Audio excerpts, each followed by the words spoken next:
তাফসীর মাহফিল CHP।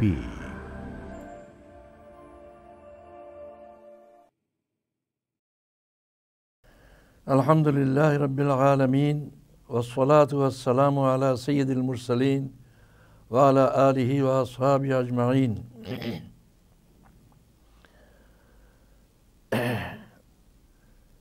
আজকে আমার আলোচনার বিষয় হলো মজবুত ঈমান। এই সম্বন্ধে আমার বইও আছে, আমি সেই বইয়ের কথাগুলি বলছি সংক্ষেপ করে। ঈমান শব্দে আমরা পয়লা আলোচনা করব।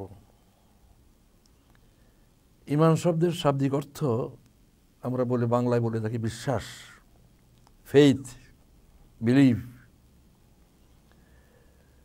এই বিশ্বাস জিনিসটা কি, এটা একটা বোঝা দরকার। সকলে আমরা বিশ্বাস কথাটা বলি, কিন্তু বিশ্বাসের সংজ্ঞা কি?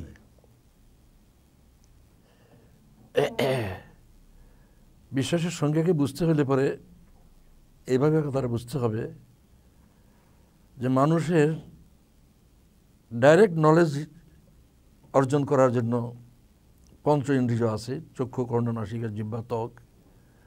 এর মাধ্যমে যা কিছু আমরা জানবার সুযোগ পাই, এটা হলো ডাইরেক্ট নলেজ। কিন্তু ডাইরেক্ট নলেজ সামান্যই আমরা পাই। আমাদের জীবনে ইনডাইরেক্ট নলেজের সাহায্য নেওয়া ছাড়া চলে না। আমরা এনজিও দিয়ে যেগুলি দেখি সেগুলি বিশ্বাসের দরকার হয় না। এটা টুপি, এটা বিশ্বাসের কোনো দরকার নেই। এটা একটা গ্লাস, বিশ্বাসের কোনো প্রয়োজন নেই। বিশ্বাস প্রয়োজন হয় অদৃশ্য সম্বন্ধে। ঈমান বিল গায়ব, গায়ব মানে অদৃশ্য, যা দেখা যায় না, মানে ইন্দ্রিয় দিয়ে নাগাল পাওয়া যায় না যেসব, সেগুলি হলো গায়ব বা অদৃশ্য। তা আমাদের জীবনে চলার জন্য অগণিত অদৃশ্য জিনিসকে স্বীকার করে নিতে হয় এবং এটার জন্য বিশ্বাসের আশ্রয় গ্রহণ করতে হয়। যেমন একটা ছোট্ট উদাহরণ আমি দিচ্ছি। আমার হাতটা মুষ্টিবদ্ধ, হাতের ভিতরে কি আছে দেখা যায়? দেখা যায় না। আমি বলছি যে আমার হাতে ছোট্ট একটা শিশি আছে। এখন বিশ্বাসের প্রশ্ন, তোমরা কি বিশ্বাস করো যে আমি কথাটা যে বলছি এটা ঠিক? আমার হাতে একটা ছোট্ট শিশি আছে, এই কথা যে বললাম, তোমরা বিশ্বাস করো কিনা? তুমি বিশ্বাস করো না? তুমি করো কেন? তুমি কেন করো না? আচ্ছা, আমি করি এই জন্য যে আমি জানি যে ওটার ভিতরে আপনার হাতে নাই, শিশি নাই, এই জন্য। এটা জানার কি কি ক্ষমতা আছে তোমার? জানার কোনো সাধ্য নাই তোমার। নাই জানার সাধ্য নাই, আছে জানার সাধ্য নাই। আমি বলছি বলে সে বিশ্বাস করলো, এই জন্য যে আমার সম্বন্ধে তার ধারণা যে আমি মিথ্যা বলি না।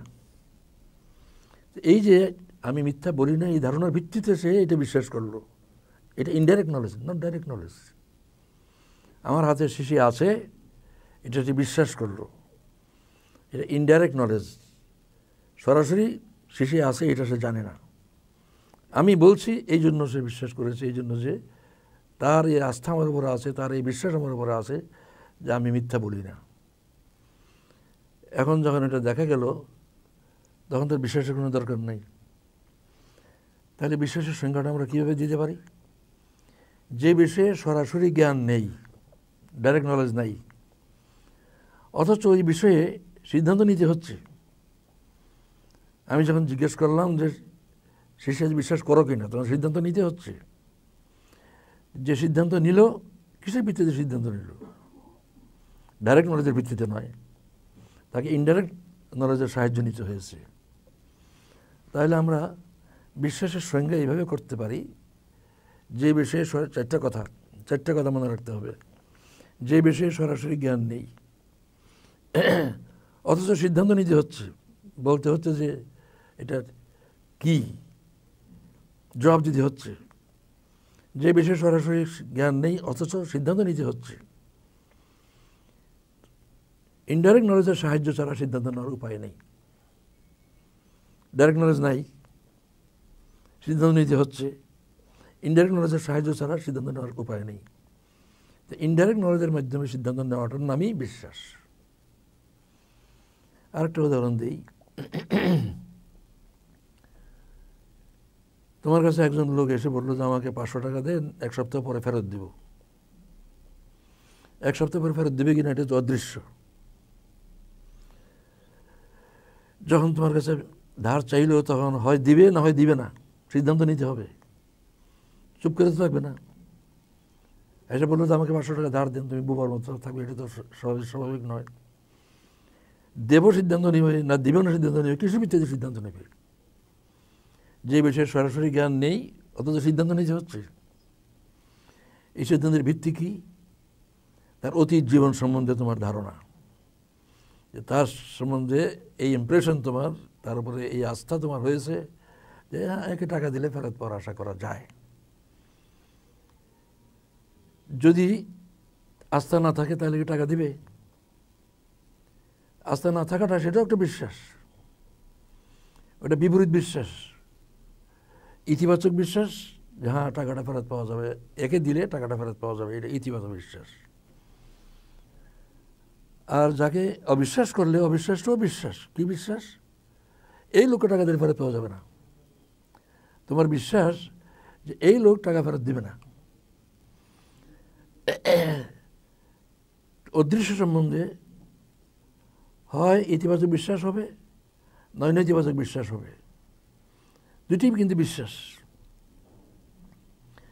সন্দেহ হতে পারে কি জানি দেয় কি দেয় না।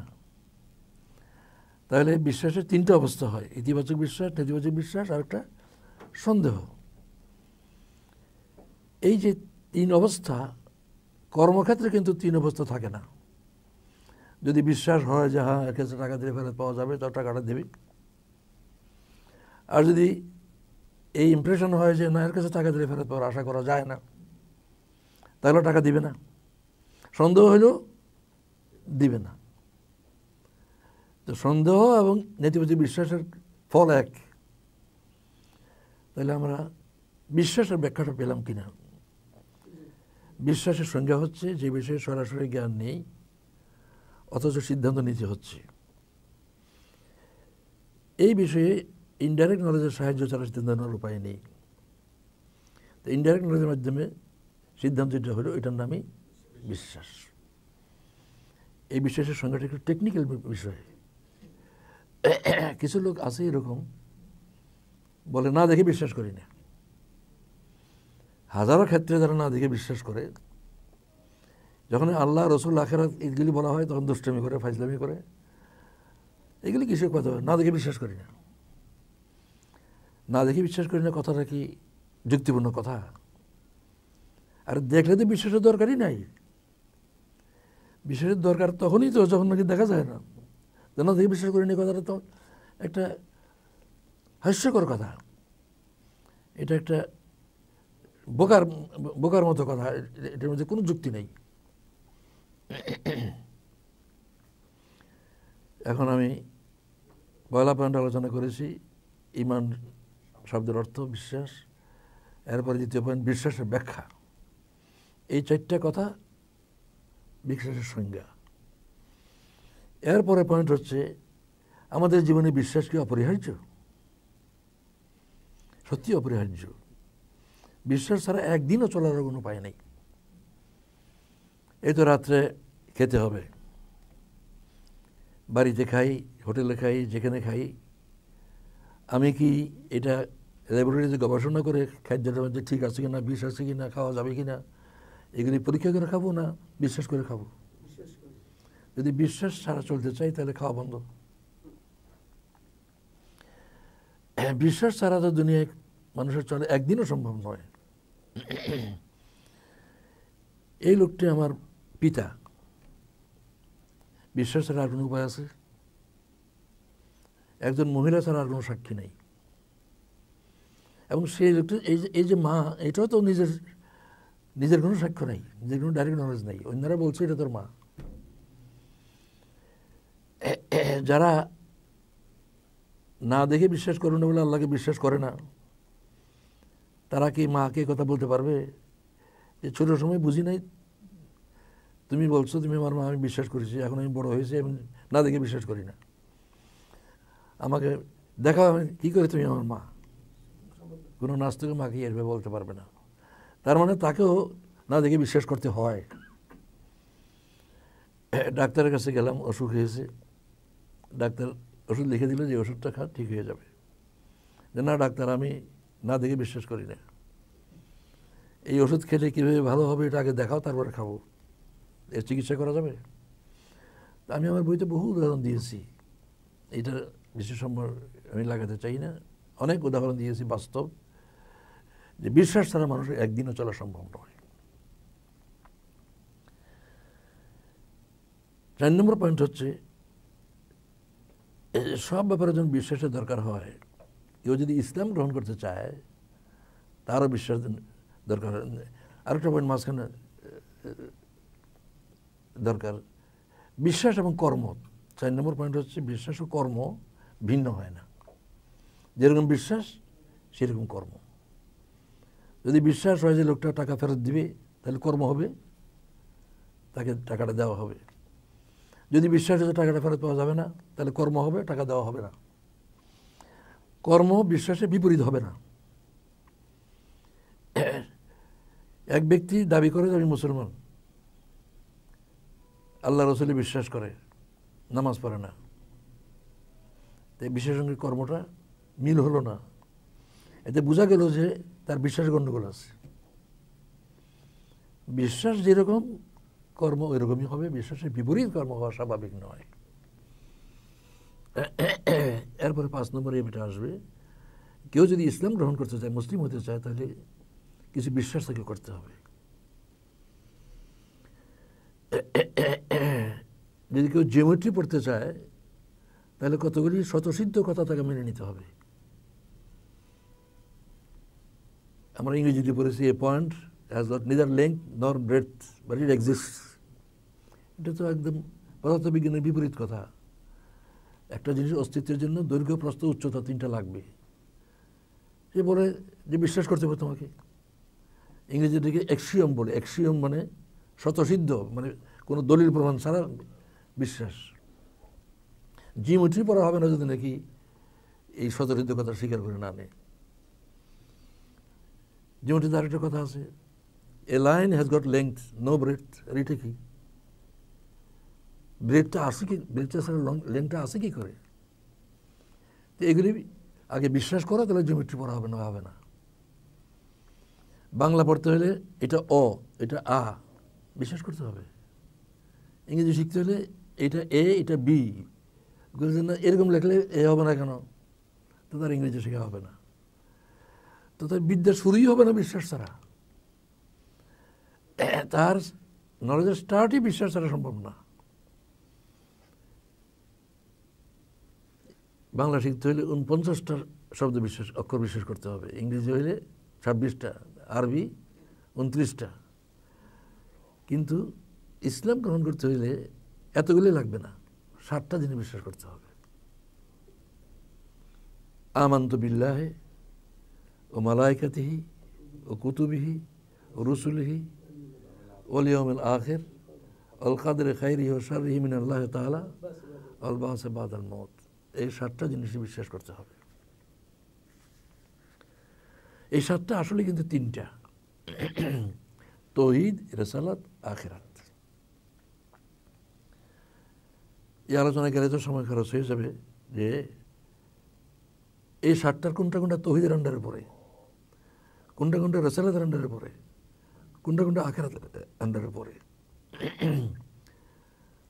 আখিরাতের আন্ডারে পড়ে ইয়াউমিল আখির ওয়া বা'সা বা'দাল মাউত, পুনরুত্থান, এই দুটো আখিরাতের আন্ডারে পড়ে। আর কিতাব ও নবী, এই দুইটা পড়ে রিসালাতে, আর বাকি 3টা আখিরাতে। তো ইসলামে বিশ্বাসের জন্য এই 7টা জিনিস বিশ্বাস করতে হবে। না হলে পরে তার ইসলাম গ্রহণ করা সম্ভব না, মুসলিম হওয়া সম্ভব নয়। এটা কয় নম্বর পয়েন্ট হলো?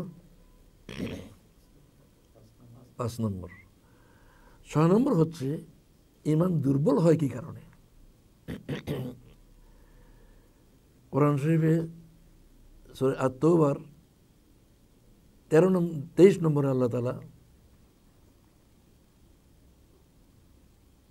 দুইটা তালিকা দিয়েছেন বিশ্বাসের।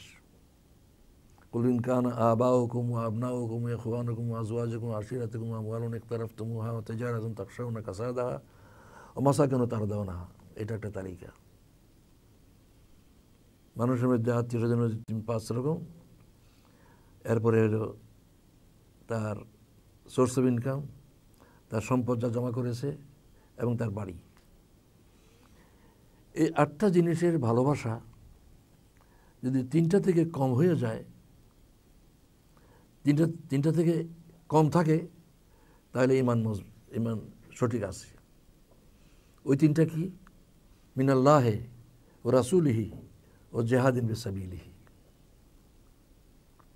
আল্লাহ, রসুল এবং জিহাদ ফি সাবিলিল্লাহ, মানে ইকামত দ্বীনের আন্দোলন, ইসলামী আন্দোলন। আল্লাহ, রসুল, ইসলামী আন্দোলন, এই 3টার তালিকা একদিকে রেখে আল্লাহ বলছেন যে হে রসুল বলে দিন, যদি এই 5টার ভালোবাসা ওই 3টার চেয়ে বেশি হয়, তাহলে আল্লাহ ফাসেককে কোনো হেদায়েত করেন না।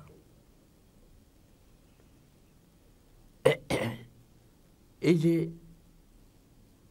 2টা তালিকা আল্লাহ দিলেন, এর দ্বারা আমরা প্রমাণ পাই যে যদি ওই 3টার ভালোবাসা এই 5টা থেকে বেশি হয়, তাহলে বোঝা গেল ঈমান মজবুত আছে। আর দুর্বল ঈমানের পরিচয় হলো যে ওই 8টা জিনিসের ভালোবাসা ওই 3টা থেকে কম, 3টা থেকে বেশি। দুর্বল ঈমানের পরিচয় হলো এই 8টা জিনিসের ভালোবাসা ওই 3টার থেকে বেশি। এটা একটা উদাহরণ দিয়ে কথাটা পরিষ্কার করি। পানির অপর নাম জীবন, এ কথা কি ঠিক? তাহলে পানিতে ডুবে মরবে কেন? পানির অপর নাম জীবন না, একটা নির্দিষ্ট পরিমাণ পানি হচ্ছে জীবন। আর এই পরিমাণে বেশি হলে পানি মরণ। পানি জীবন, পানি মরণ, এটা পরিমাণের উপর নির্ভর করে। ঠিক তেমনি ভালোবাসার ব্যাপারেও পরিমাণ দ্বারা ঈমানের জীবন মরণ নির্ধারিত। আল্লাহ আয়াত দ্বারা জানাচ্ছেন আমাদেরকে যে যদি আল্লাহ, রসুল এবং জিহাদ ফি সাবিলিল্লাহর ভালোবাসা ওই 8টা থেকে বেশি হয়, তাহলে ঈমানের জীবন। আর এর উল্টা হলে ঈমানের মরণ। একই জিনিস, ভালোবাসা এই পরিমাণ হলে পরে জীবন, এই পরিমাণ হলে পরে মরণ। ঈমান দুর্বলের কারণ হলো এই এক আয়াতই যথেষ্ট। আমরা নিজেরা টেস্ট করতে পারি। যেমন জিহাদ ফি সাবিলিল্লাহ ইসলামী আন্দোলনের পক্ষ থেকে একটা প্রোগ্রাম দেওয়া হলো। এই প্রোগ্রামে টাইম মতো যে পৌঁছলো, সে বোঝা গেল যে ওই 8টার ভালোবাসাকে সে ত্যাগ করতে পেরেছে। যদি সে ফেল করে আসতে, তাহলে বুঝতে হবে যে ওই 8টার কেউ তাকে আটকে দিয়েছে। ওই 8টা ভালোবাসার জিনিসে কেউটা তাকে আটকেছে। যদি আটকে থাকে, তাহলে প্রমাণ হলো যে তার ভালোবাসা জিহাদ ফি সাবিলিল্লাহ থেকে কম, আল্লাহ, রসুল এবং জিহাদ ফি সাবিলিল্লাহ থেকে কম। বাস্তব জীবনে আমরা এটা প্রমাণ করতে পারি যে আমার ঈমান কতটুকু জীবন্ত, কতটুকু মজবুত আর কতটুকু দুর্বল। সবচেয়ে গুরুত্বপূর্ণ আলোচনা হচ্ছে এর পরে শেষ পয়েন্ট, যে মজবুত ঈমানের শর্ত কি। মজবুত ঈমানের শর্ত 2টো। 1 নম্বর হচ্ছে ঈমান শিরক মুক্ত হতে হবে। শিরক যদি ঈমানের সঙ্গে শরীক থাকে, তাহলে পরে এটা ঈমানই না। শিরক শব্দটা তৌহিদের সম্পূর্ণ বিপরীত। তৌহিদের সংজ্ঞা যদি কেউ দিতে চায়, তাহলে সবচেয়ে সুস্পষ্ট সংজ্ঞা হলো তৌহিদ মানে যেখানে শিরক নাই। যেমন আলো, আলোর সংজ্ঞা কি? যেখানে অন্ধকার নাই। এর থেকে বেটার সঙ্গে কেউ দিতে পারবে না। অন্ধকার মানে যেখানে আলো নাই। তৌহিদ মানে শিরক নাই, শিরক মানে তৌহিদ নাই। এই যে শিরক মুক্ত ঈমান, এই শিরক সম্বন্ধে ধারণা আলেম সমাজের সকলের যে কি পরিমাণ আছে, আমার অনেক দ্বিধা প্রশ্ন সৃষ্টি হয়েছে আমার বিভিন্ন কারণে। মৌলানা মওদুদী রহমতুল্লাহ আলাইহ তাফহিমুল কোরআনে যত জায়গায় শিরকের কথা আছে তত জায়গায় টিকাও আছে। সারা কোরআনই তো শিরকের কথা আছে এবং শত শত টিকাও আছে, কিন্তু একটি টিকাতে তিনি শিরকের পূর্ণ ব্যাখ্যা দিয়েছেন। সূরা আল আনআমের 128 নম্বর টিকা। এটার মধ্যে শিরকের পূর্ণ ব্যাখ্যাটা একসঙ্গে আছে। আর অন্য টিকাগুলোতে কোনোটাতে 80% আছে, কোনোটাতে 10%ও আছে। তো যদি এই টিকাটা বুঝিয়ে নেওয়া যায়, সূরা আল আনআমের 128 নম্বর টিকা যদি নাকি ভালো করে রপ্ত করে নেওয়া যায়, তাহলে আর বাকি টিকাগুলি পড়তে হবে না। ওই টিকাটা শিরক সম্বন্ধে ওই কথাটা খেয়ালে আনলেই হয়ে যাবে। তিনি শিরক সম্বন্ধে আরও অনেক বই আছে, বিভিন্ন বই আছে, আমি পড়ে দেখেছি, সেগুলি স্পষ্ট হয় না। এত স্পষ্ট ধারণা আমার কখনো শিরক সম্বন্ধে আগে হয়নি। এই টিকাটা পড়ার পরে যেরকম পরিষ্কার হয়েছে। তিনি 4 ভাগে শিরকে ভাগ করেছেন। শিরক ফিজ জাত, শিরক বিল সিফাত, শিরক বিল হুকুক, শিরক বিল ইখতিয়ারাত। শিরক মানে শরীক করা। আল্লাহকে যারা বিশ্বাস করে তারা তো কাফের। যারা শিরক করে তাদেরকে কাফের বলা হয় না, কি বলা হয়? মুশরিক। তো মুশরিকরা কিন্তু আল্লাহকে বিশ্বাস করে না। বিশ্বাস করলে শরীক করবে কার সঙ্গে? মুশরিক মানে তারা আল্লাহকে বিশ্বাস করে কিন্তু আল্লাহর সঙ্গে বিভিন্নভাবে শরীক করে অন্য সত্তাকে। আল্লাহর একটা শিরক হচ্ছে শিরক ফিজ জাত, আল্লাহর সত্তার সঙ্গে শরীক করা। আল্লাহর পুত্র ঈসা আলাইহিস সালামকে বলে খ্রিস্টানরা, ইহুদিরা উজাইর আলাইহিস সালামকে বলে ওকালাদ ইয়াহুদু উজাইর ইবনুল্লাহ, ওকালাদ নাসারা ঈসা ইবনুল্লাহ। হযরত মরিয়মকে নাউজুবিল্লাহ আল্লাহর স্ত্রী মনে করে, ফেরেশতাদেরকে আল্লাহর কন্যা মনে করে, কোরআন শরীফে আছে। এইভাবে আল্লাহর পার্সনের সঙ্গে যে শরীক করে, জাতের সঙ্গে, সত্তার সঙ্গে শরীক করে, এই একটা শিরকের ধরন। মৌলানা মওদুদীর মতে এই শিরকটা মুসলমানদের মধ্যে নাই, কিন্তু আর 3 রকমের শিরক মুসলমানদের মধ্যে প্রচুর আছে এবং আলেম সমাজে পর্যন্ত আছে। শিরকটা এত সাংঘাতিক জিনিস, এটা পরিষ্কার না হলে পরে তৌহিদ হইতে পারে না। 1 নম্বর শিরক হচ্ছে শিরক ফিজ জাত, আল্লাহর সত্তার সঙ্গে শরীক করা। আরেকটা হচ্ছে শিরক বিল সিফাত, আল্লাহর গুণের সঙ্গে শরীক করা। আল্লাহ আলিমুল গায়ব, গায়েব আর কেউ জানে না, নবীও জানে না। যেটুকু আল্লাহ জানায় এর অতিরিক্ত জানে না। অন্য কোনো সত্তার যদি এই জ্ঞান আল্লাহর সঙ্গে শরীক আছে বলে মনে করে, এটা শিরক বিল সিফাত, আল্লাহর গুণের সঙ্গে শরীক করলো। যেমন আমি মেঘনা একটা পত্রিকা আছে 1800 লোকেরা বের করে, তার মধ্যে আমি পড়েছি এক ব্যবসায়ী গেল হুজুরের দরবারে, কিছু প্রশ্ন করবে। সে স্টেটমেন্ট দিচ্ছে, আমি ওনাকে কিছু প্রশ্ন করার জন্য গেছি। তো উনি আমার দিকে তাকালেন, তাকাই আমার প্রশ্নের জবাব দেওয়া শুরু করলেন। আমি বুঝলাম যে আগে থেকে উনি জানতে পেরেছে, জেনে ফেলেছে। এইভাবে অ্যাডভার্টাইজ করে পীরের, মুরিদদের তো পীরের দাম বাড়ায়। এই যে শিরক বিল সিফাত, গায়বী ইলম শুধু আল্লাহর আছে, রসুলেরও নাই। যদি রসুলের থাকতো তাহলে এক ইহুদি যে তাকে বিষ মিশ্রিত খাবার দিল, উনি খেয়ে ফেললেন কেমনি? আরও উদাহরণ আছে রসুলের জীবনে। কোরআন শরীফে আছে যদি নাকি আমি গায়েব জানতাম তো আমি অনেক কিছু হাসিল করে ফেলতে পারতাম, রসুল বলছেন। তো এই যে সে বিশ্বাস করলো যে পীর সাহেবের আগের থেকে এই গায়েব জানা আছে, তার সঙ্গে শরিক করলো আল্লাহকে। তৃতীয়, আমি একটা উদাহরণ দিচ্ছি, এই 128 নম্বর টিকাটা পড়লে আরও উদাহরণ। আর আমার একটা চটি বই আছে, তৌহিদ ও শিরক এবং 3 তসবির হাকিকত, চটি বই। তার মধ্যে অনেক উদাহরণ দিয়ে আমি এইগুলি, এই 4 তৌহিদ শিরকটা ব্যাখ্যা করেছি। এই শিরক না থাকাটাই তৌহিদ, তৌহিদের আলাদা কোনো সংজ্ঞা লাগে না। শিরক না থাকাটাই তৌহিদ। 3 নম্বর শিরক হচ্ছে শিরকুল হুকুক, আল্লাহর অধিকারের মধ্যে শরিক করা। যেমন সিজদা করা, এটা আল্লাহর একমাত্র আল্লাহর অধিকার, আর কারো অধিকার নাই। পীরকে সিজদা করা জায়েজ যারা মনে করে, আমি নিজে দেখছি এক জায়গায় পীরকে সিজদা করতে।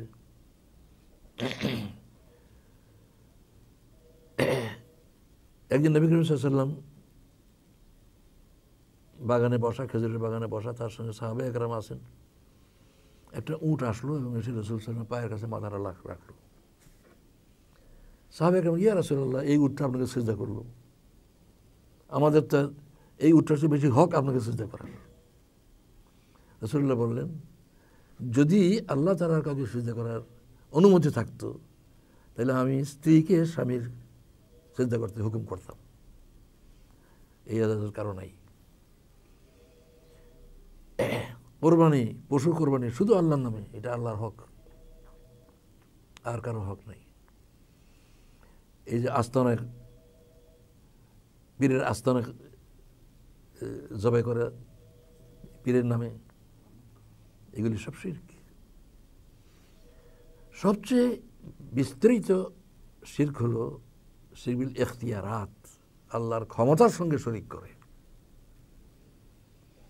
আল্লাহর ক্ষমতার সঙ্গে শরিক করা, এটা হচ্ছে সবচেয়ে বিস্তৃত শিরক, যেটার মধ্যে লিপ্ত আছে বহু আলেম, যারা নাকি বুঝে নাই বলে এরকম লিপ্ত আছেন, বুঝে না। 1 নম্বর হচ্ছে সেখানে আইন দেওয়ার অধিকার, আইন দেওয়ার ক্ষমতা একমাত্র আল্লাহর। রসুলকে আল্লাহ আইন রচনার ক্ষমতা দেন নেই। এই যে একরকম মধু খাওয়া তিনি খাবেন না বলে বললেন, আল্লাহ তাআলা সূরা তাহরিম বললেন, ইয়া আইয়ুহান নাবিয়্যু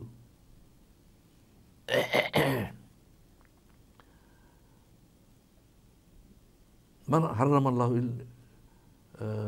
মান আহাল্লা লাক, আল্লাহ যেটা হালাল করেছে এটাকে হারাম করার অধিকার কার? আইন রচনার অধিকার আল্লাহ ছাড়া কাউকে, রসুলকে আল্লাহ দেন নেই। রসুল যা আইন দিয়েছেন ওহির মাধ্যমে দিয়েছেন।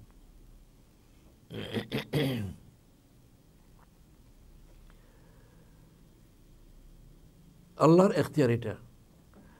ব্রিটিশরা এসে মুসলিম আইন উৎখাত করে তাদের আইন চালু করে গেল।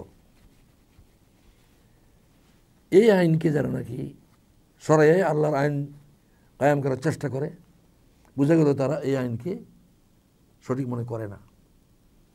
এই আইন মেনে চলতে বাধ্য হচ্ছে, যেহেতু ইসলামী আইন নাই, কিন্তু আইনকে স্বীকার করে না। আল্লাহর আইনকে পরিবর্তন করার জন্য যারা আন্দোলন করছে, চেষ্টা করছে, তারা এই শিরক থেকে মুক্ত। কিন্তু যারা এটা চেষ্টা করে না, তারা এই আইনকে মেনে নিয়েছে। এই আইন ইংরেজরা যে দিয়ে গেছে, এটাকে অস্বীকার করে না,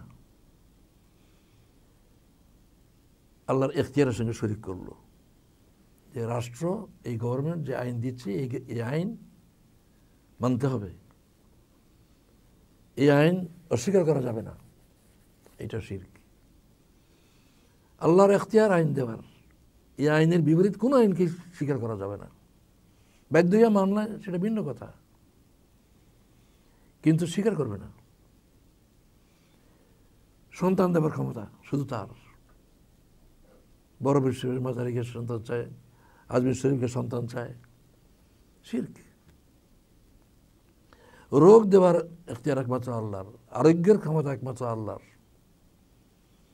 এইভাবে এই সব রকম শিরক থেকে মুক্ত থাকলে তবে এটা হলো তাওহীদ। ঈমান মজবুত হবে তখন যখন নাকি এই শিরক থাকবে না।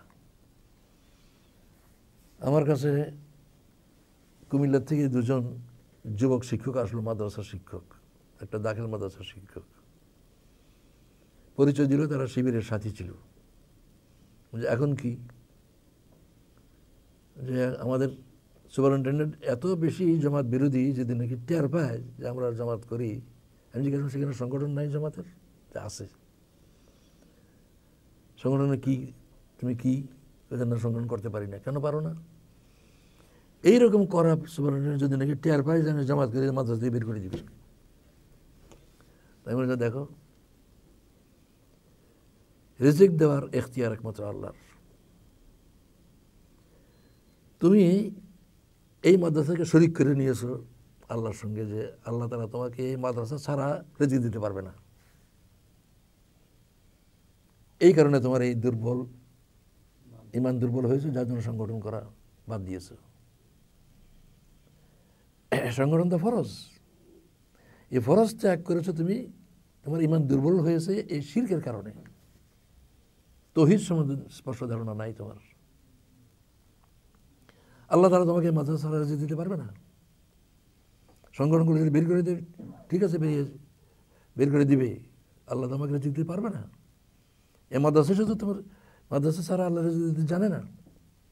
এর বিপরীত উদাহরণ একটা পেয়েছি। খুলনা থেকে এক লোক, যুবক আলেম, আমার মহল্লার মসজিদে এসে নামাজের সময় বললো যে আমি খুলনা শহরের অমুক মসজিদে ইমাম ছিলাম, আমি জামাতের অগ্রসর কর্মী।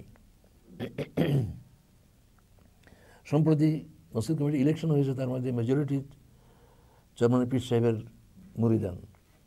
তারা আমাকে বলছে আপনার জামাতের দাওয়াত প্রকাশ্যে দেন, এটা দিলে আমরা ইমাম রাখতে পারবো না। আমি দেখলাম আমি অগ্রসর কর্মী, যদি আমি এই কাজ বন্ধ করি তাহলে ঈমান থাকে না, এটুকু আমি বুঝে ফেলেছি। তাই আমি রিজাইন দিয়ে চলে আসছি এবং ঢাকাতে আল্লাহ তাআলা তাকে আরো ভালো ব্যবস্থা করে দিয়েছেন। শুধু আল্লাহর উপরে যারা ভরসা করে আল্লাহ তাদেরকে অভুক্ত রাখে না। শিরক মুক্ত ঈমান না হলে মজবুত ঈমান হতে পারে না। একটা উদাহরণ শুধু দিলাম যে শিরক মুক্ত না হওয়ার কারণে কিভাবে দুর্বলতা প্রকাশ করলো। দ্বিতীয় শর্ত হচ্ছে, আমি বলছি দুটো শর্ত আছে মজবুত ঈমান হওয়ার জন্য। একটা হলো শিরক মুক্ত ঈমান হইতে হবে, আর একটা হচ্ছে তাগুতের কাফের হইতে হবে। আমার একটা ছোটি বই আছে, পাক্কা মোমেন হতে হলে, খাঁটি মোমেন হতে হলে পাক্কা কাফের হইতে হবে, তাগুতের পাক্কা কাফের হইতে হবে। মানে খাঁটি মোমেন হতে হলে তাগুতের পাক্কা কাফের হতে হবে। আয়াতুল কুরসিতে আল্লাহ তাআলা তার সার্বভৌম গুণাবলী বর্ণনা করেছেন। এরপরে বলছেন ফামান ইয়াকফুর বিত্তাগুত ওয়া ইউমিন বিল্লাহ ফাকাদ ইসতামসাকা বিল উরওয়াতিল উসকা। যে ব্যক্তি তাগুতের কাফের হলো, ইয়াকফুর, যে তাগুতকে স্বীকার করতে অস্বীকার করলো, এরপরে ঈমান আনলো, ওয়া ইউমিন বিল্লাহ ফাকাদ ইসতামসাকা বিল উরওয়াতিল উসকা, তাহলে সে মজবুত হাতল ধারণ করলো, লান ফিসামা, যা ছিন্ন হবে না। এই তাগুতের ব্যাখ্যা আলেম সমাজে আরও সংকীর্ণ। বাংলা কয়েকটা অনুবাদে আমি দেখলাম তাগুতের অর্থ লিখেছে শয়তান। শয়তানও তাগুতের অন্তর্ভুক্ত, কিন্তু তাগুত মানে শয়তান নয়। আমি আয়াতুল কুরসির ওই আয়াতের তাফসীর পড়লাম, পড়ার পরেও যেন খুব স্যাটিসফ্যাকশন মনে হচ্ছিল, মানে মনটা তৃপ্ত হলো না। তো মনের মধ্যে দিকে জিজ্ঞেস করলাম, তিনি আমাকে এত অল্প কথা এত চমৎকার করে বলে দিলেন যে একদম প্রাণ ঠান্ডা হয়ে গেল। তিনি বললেন তাগুতের ব্যাখ্যা করতে গিয়ে, আল্লাহ তাআলা মানুষকে যত হুকুম করেছেন, আদেশ নিষেধ, এ কোনোটাই পালন করতে বাধ্য করেননি, এখতিয়ার দিয়েছেন, ইচ্ছা করলে পালন করবে, ইচ্ছা করলে পালন করবে না। কিন্তু আল্লাহ নাফরমানি করার এই যে এখতিয়ার আল্লাহ দিলেন, এটা একটা সীমা আছে, দুইটা সীমা আছে, একটা প্রাইমারি লিমিট আর একটা ফাইনাল লিমিট। প্রাথমিক সীমা, চূড়ান্ত সীমা। প্রাথমিক সীমা হচ্ছে ফিস্ক। এক ব্যক্তি নামাজ ফরজ বিশ্বাস করে, স্বীকার করে, কিন্তু নামাজ পড়ে না, সে ফাসেক, কাফের না। নাফরমানি এখতিয়ার তো দিয়েছে আল্লাহ তাআলা, সেই এখতিয়ার অনুযায়ী সে নামাজ পড়ে না। এটা হলো আল্লাহর নাফরমানির প্রাইমারি লিমিট। চূড়ান্ত লিমিট হচ্ছে কুফর, নামাজকে অস্বীকার করে, বিগত সময় নষ্ট করবে নামাজ পড়ে। এই যে দুইটা সীমা আল্লাহর নাফরমানি করার, তাগুত হচ্ছে এই দুইটা সীমা লঙ্ঘন করে। তাগুত শব্দটা মানে হচ্ছে সীমা লঙ্ঘনকারী। এযহাব ইলা ফিরআউনা ইন্নাহু তাগা, ফিরআউনের কাছে যাও, সে সীমা লঙ্ঘন করেছে। আমরা তাগুতের আলোচনা করছিলাম, তো মৌলানা মওদুদী এভাবে বললেন যে আল্লাহ নাফরমানি করার এখতিয়ার মানুষকে দিয়েছেন, কিন্তু তার লিমিট হচ্ছে প্রাইমারি লিমিট ফিস্ক, আর শেষ লিমিট হলো কুফর। তাগুত হচ্ছে ওইসব শক্তি যারা নাকি এই দুইটা সীমা লঙ্ঘন করে। আল্লাহ তাআলা মানুষকে একেই পয়দা করেছেন আলাদাভাবে, একেই তার কাছে ফিরে যেতে হবে, এবং তার আমল তার এখতিয়ারে। আল্লাহ বলতে চান যে তুই আমার দেওয়া এখতিয়ার অনুযায়ী নাফরমানি করতে পারিস, শাস্তি পাবি, আর নাফরমানি না করলে পুরস্কার পাবি। কিন্তু আমার অন্য বান্দা যারা আমার হুকুম পালন করতে চায়, তাদেরকে নাফরমানি করার জন্য তোর চেষ্টা করার কোনো এখতিয়ার নেই। এই যারা নিজেরা শুধু আল্লাহর নাফরমানি করে না, অন্যদেরকে আল্লাহর নাফরমানি করার চেষ্টা করে, তারা হচ্ছে তাগুত। এবং আমি বইটাতে 5 রকম তাগুত চিহ্নিত করেছি কোরআনের থেকে উদাহরণ দিয়ে। পয়লা নম্বর তাগুতি হচ্ছে নফস, আল্লাহর হুকুমের বিপরীত হুকুম করে। ইন্না নফস আল্লাহ আমারাতুন বিসু, নফসের কামই হলো মন্দ কাজের হুকুম করা।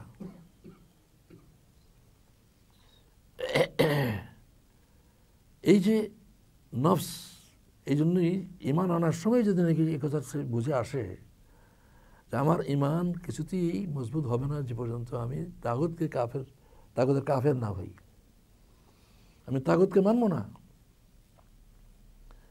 আমার ইয়াকফুর বিত তাগুত ওয়া ইউমিন বিল্লাহ, যে তাগুতকে মানতে অস্বীকার করে এরপর আল্লাহকে প্রতি ইমান আনে, তার ইমান হচ্ছে মজবুত। আর যদি এটা সে না বুঝে, তাগুত না চিনে, তো কাফের হবে কেমনে? সে যে অস্বীকার করবে তাগুতকে না চিনলে কেমনে অস্বীকার করবে? নফস হচ্ছে 1 নম্বর। 2 নম্বর হচ্ছে সমাজের রসম রেওয়াজ, প্রথা, কাস্টম, ট্রেডিশনস। এই বিয়ে শাদীর মধ্যে এরকম অনেক আছে, মনসিবে আছে।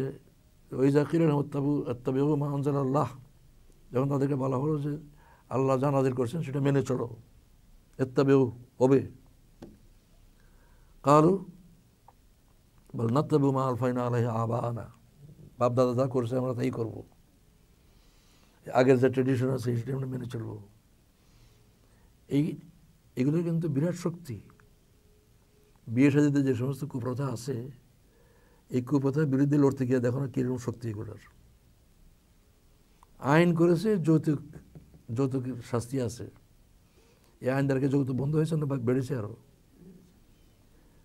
মানে সামাজিক কুপ্রথা, কুসংস্কার এগুলি সাংঘাতিক শক্তিশালী। এগুলি ল এনফোর্সিং অথরিটি ছাড়াই এগুলি এনফোর্স হয়। এই কবর পূজা, মাজার পূজা, এইসব কুসংস্কার। তো এটা হচ্ছে 2 নম্বর তাগুত। পয়লা নফস, 2 নম্বর হচ্ছে সামাজিক প্রথা, 3 নম্বর হচ্ছে শাসন ক্ষমতা। স্বামীর উপরে, স্ত্রীর উপরে স্বামীর শাসন ক্ষমতা, 10 জন মানুষের উপরে একজনের শাসন ক্ষমতা, একটা পরিবারের কর্তার শাসন ক্ষমতা, একটা দেশের যে কজনের উপরে কারণ কর্তৃত্ব আছে, এই কর্তৃত্বকে প্রয়োগ করে আল্লাহর হুকুমের বিপরীত তার হুকুম মানতে বাধ্য করে, এ শাসন ক্ষমতা। 3 নম্বর তাগুত হচ্ছে শাসন ক্ষমতা। 4 নম্বর হচ্ছে রেজেক বন্ধ করে দেবার ভয় দেখাবার শক্তি। ওই যে মাদ্রাসার কথা বললাম, ওই যে মসজিদ এই কাজ করলে মসজিদ ইমামতি থেকে বের করে দেব, এই কাজ করলে মাদ্রাসার শিক্ষকতা থেকে বের করে দেব, মানে আল্লাহর নাফরমানি করতে বাধ্য করে এই শক্তি প্রয়োগ করে রেজেক বন্ধ করে দেব। এটা সাংঘাতিক শক্তি। আরেকটি শক্তি হচ্ছে, এটা শক্তি প্রয়োগ করে না কিন্তু ইনফ্লুয়েন্স করে, প্রভাব বিস্তার করে, তাকে অন্ধভাবে মানবার জন্য বাধ্য করে। এটা রাজনীতিতেও আছে, পীরমসজিদেও আছে, অন্ধভাবে মেনে চলে। হুজুর বলছে, আর কোনো দলিল না। রাজনীতিতেও আছে। একটা উদাহরণ তো আমার কাছে স্পষ্ট, যে এহসানুল হক জুবাইর শিবির সভাপতি ছিল না, তো সিলেটে আছে, সেখানে রাষ্ট্রভাষা আন্দোলনের 50 বছর পূর্ণ হওয়ার পরে তারা একটা বড় অনুষ্ঠান করেছিল। সেই অনুষ্ঠানে কয়েকজন ভাষা সৈনিককে দাওয়াত করেছে। এটার প্রধান অতিথি ছিলেন সেই সময়কার চিফ জাস্টিস মুস্তাফা কামাল। আমাকে দাওয়াত করলো এবং সে আমাকে বললো যে অমুক অমুক যাবেন। একজনের নাম বললাম, আমরা এখানে উল্লেখ করতে চাই না, কয়েকটা নামই বললেন। তারপরে টিকিট নিয়ে আসলো, আমাকে টিকিট দিয়ে গেল, আর তার কথা বলল যে উনি তো স্বীকার করেছিলেন যে কিন্তু তিনি যে পার্টি করেন সেই পার্টির নেত্রী তাকে বলছে যে ওখানে জমাতে লোকেরা আছে, ওটাতে যাওয়া যাবে না। এখন বাবা আমি তো টেক্সে, আমাকে মাফ করো। আমি মাফ করবো কারণ আপনি ওয়াদা করেছেন, আমি জানাই দিয়েছি লোকদেরকে, পোস্টারের নাম আসছে, আপনি লিখিতভাবে না যাওয়ার কারণ লিখে দেন। কারণ লিখে দিল, আমি স্বাস্থ্যগত কারণে যেতে পারলাম না। আসল কথা এটা না। তাহলে অন্ধভাবে নেতৃত্বকে মেনে নিচ্ছে, যা বলবে তা মানতে হবে, যুক্তির কোনো প্রশ্ন না। পীরমসজিদ এটা আছে। অন্ধভাবে কাউকে মেনে নেওয়া, এই যে শক্তিটা, তাকে সে বাধ্য মনে করে, যদি আমি তার কথা অমান্য করি তাহলে আমাকে উপদেষ্টা পদ থেকে সরিয়ে দিবে। উনি আবার তাদের উপদেষ্টার মধ্যে গণ্য আছেন, সরিয়ে দিবে।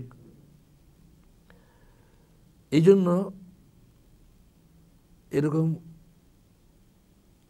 নিঃশর্তভাবে মানবার দাবিদার নবী ছাড়া আর কেউ নয়।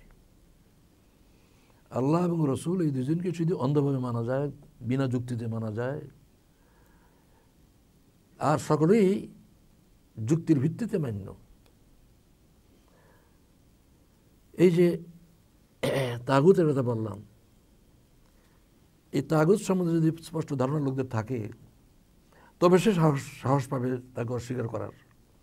ইমান আনলো, তাগুতকে চিনল না, পদে পদে তাগুত তাকে ইমান থেকে সরাই দিবে। ওই জায়গাতে আছে যে যারা নাকি তাগুতকে অস্বীকার করলো এবং আল্লাহর পর ইমান আনলো, তারাই মজবুত রজ্জু ধারণ করলো। ফাকাদ ইসতামসাকা বিল উরওয়াতিল বুসকা।